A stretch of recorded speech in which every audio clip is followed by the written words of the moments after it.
नमस्ते दोस्तों। प्रथम भाव के भावेश का विभिन्न 12 भाव में होने का फलित क्या हो सकता है, आज हम जानेंगे नीरजा तिवारी जी से। नमस्कार। नमस्कार मित्रों, हमने अपने पिछले वीडियोस में जाना था कि कुंडली में कौन सी 12 राशियां होती हैं, कौन से 12 भाव होते हैं। आज हम जानेंगे कि प्रथम भाव में कौन सा ग्रह है, कौन सा नंबर है और फिर उसका विभिन्न भाव में होने पर फलित क्या हो सकता है। तो जो काल पुरुष की कुंडली है वो 1 नंबर से शुरू होती है, मेष राशि होती है, उसका जो स्वामी होता है मंगल होता है। परंतु आवश्यक नहीं कि हर किसी की कुंडली में प्रथम भाव में 1 नंबर ही लिखा हो। तो आज आपके लिए हम ये बता रहे हैं कि आपकी कुंडली का जो प्रथम भाव है, जहाँ से कुंडली शुरू हो रही है, वहां पे नंबर कौन सा लिखा है। यदि 1 नंबर ही लिखा है तो वो आपकी हो गई मेष राशि। आपकी मेष राशि का जो स्वामी हो गया वो मंगल है। अब जरूरी नहीं कि आपका वो मंगल आपके 1 नंबर में ही बैठा हो, वो 2 नंबर में भी बैठ सकता है, वो 3 नंबर में भी बैठ सकता है, कहीं भी बैठ सकता है। तो जो प्रथम भाव का स्वामी है वो कुंडली के 12 भाव में क्या परिणाम, क्या फलित कर सकता है, यही बात जानने के लिए आज हम चर्चा करेंगे। तो प्रथम भाव का स्वामी आपका कौन सा है, पहले तो ये पहचानिए कि प्रथम भाव का स्वामी मंगल है कि बुध है कि शुक्र है कि चंद्रमा है कि सूर्य नारायण है या कोई और। तो 12 राशियां हैं, राशियों के स्वामी 12 हैं, भाव 12 हैं। कोई से भी भाव में कोई सा भी ग्रह बैठ सकता है, ग्रह स्वामी बैठ सकता है। अब देखिए किसके घर में कौन बैठा है, बात ये आ जाती है जिसकी चर्चा आगे होगी। अभी जो प्रथम भाव का स्वामी है वो यदि प्रथम भाव में हो तो क्या होता है। प्रथम भाव का स्वामी प्रथम भाव में जब होता है तो प्रथम भाव किसका होता है, हमारा खुद का। प्रथम भाव आत्मा का होता है, प्रथम भाव हमारे पूरे व्यक्तित्व का होता है, प्रथम भाव हमारे पूरे एक ही झटके में हमारी पूरी जो कहानी है वो कहने में समर्थ होता है कि ये कैसा होगा, इसका अपीयरेंस कैसा होगा, इसकी आंखें कैसी होंगी।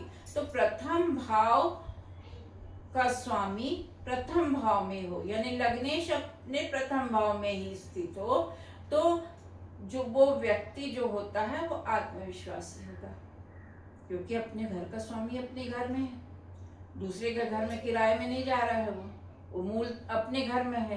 तो अपने घर में कैसा कंफर्ट रहता है ना। हम बाहर से आते हैं तो कैसे बोलते हैं कि अब अच्छा लगा, नींद आज आई। तो लग्नेश का मजबूत होना ये बताता है कि व्यक्ति का पूरा व्यक्तित्व क्या होगा, व्यक्ति की आंखें कैसी होंगी, व्यक्ति का रंग कैसा होगा और व्यक्ति का शरीर हष्ट पुष्ट होगा कि कमजोर होगा। तो लग्नेश जब प्रथम भाव में होता है तो पूरे व्यक्तित्व की कहानी पता चल जाती है। प्रथम भाव आपको निर्धारित करता है। प्रथम भाव के बाद आता है दूसरा भाव। तो दूसरे भाव की जो राशि आपके में है, जैसे 8 नंबर आपकी लग्न बन गई, वृश्चिक लग्न। वृश्चिक का स्वामी मंगल अपने घर में ना होकर दूसरे भाव में आ गया, तो क्या होगा। दूसरा भाव किस चीज का है, कुटुंब का है। दूसरा भाव आपके धन का है ना। तो यदि लग्नेश दूसरे भाव में आ जाए तो जो व्यक्ति होता है, जो जातक होता है, उसका धन, परिवार और उसका कुटुंब मजबूत होता है। यहाँ मंगल आ जाए दूसरे भाव में, ये नहीं कह रहे हैं। वो एक उदाहरण दिया आपको हमने। हम यहाँ प्रथम भाव का स्वामी कोई भी हो, मंगल बुध गुरु शुक्र कोई भी हो, प्रथम भाव का स्वामी द्वितीय भाव में आ जाए तो द्वितीय भाव की जो राशि है उसके गुण, और जो ग्रह उस वहां पर बैठा है उसके गुण, और दूसरे भाव का अपना नैसर्गिक गुण, ये तीनों मिलाकर आपका धन कितना होगा बताएंगे, आपका कुटुंब कैसा होगा ये बताएंगे, आपके पास बड़ी संपदा कितनी होगी ये बताएंगे। तो लग्नेश का द्वितीय भाव में जाना आपको एक भरा पूरा कुटुंब और आपके धन की स्थिति को अच्छा बनाता है, क्योंकि पहला भाव आप हैं। आप कहाँ चलेगा? दूसरे भाव में। दूसरा भाव धन और उसका है, तो आपका धन, आपकी प्रॉपर्टी, ये बता रहा है वो, है ना। तो ऐसे देखें, ऐसे रिलेट करें पारिवारिक रिश्तों से कुंडली के भावों। ठीक है, तो मिलते हैं अगले एपिसोड में तीसरे घर में।